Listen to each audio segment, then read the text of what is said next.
નમસ્કાર, જય જય ગરી ગુજરાત. હવે 13 તારીખે શૈક્ષણિક સંસ્થાઓ ખુલવાની તૈયારી છે, તો દરેક મિત્રોએ સંવેદનાપૂર્ણ કામગીરી કરવા માટેનું એક આહ્વાન છે.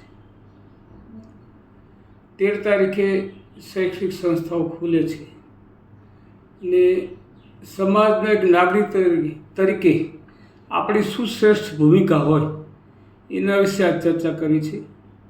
તો સૌપ્રથમ તો આપણે સંવેદનાપૂર્ણ કામગીરી કરવા માટે શૈક્ષણિક સંસ્થાઓ ખુલે છે, તો દરેક વિદ્યાર્થીઓને માર્ગદર્શન આપવું.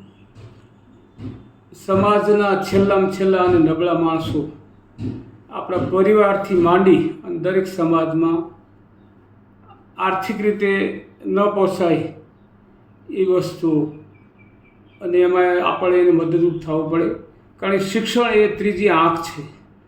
તો શિક્ષણ મેળવવા માટે મથતા અને શ્રેષ્ઠ દેખાવ કરતા વિદ્યાર્થી અને વિદ્યાર્થીનીઓને આપણે મદદ કરી એ આપણો એક સહજ અને સ્વાભાવિક એક આપણી ફરજ છે.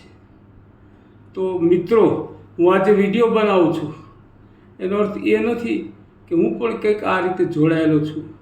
તો આપણે આર્થિક મદદ તો ન કરી શકીએ, પરંતુ એના જે ચોપડાઓ છે, પાઠ્યપુસ્તકો છે, તેમની ફી છે, આ બધી વસ્તુઓ માટે ટ્રસ્ટો અને વ્યક્તિગત ધોરણે સારામાં સારી સહાનુભૂતિપૂર્ણ કામગીરી થઈ રહી છે અને આપણે જોઈએ છીએ.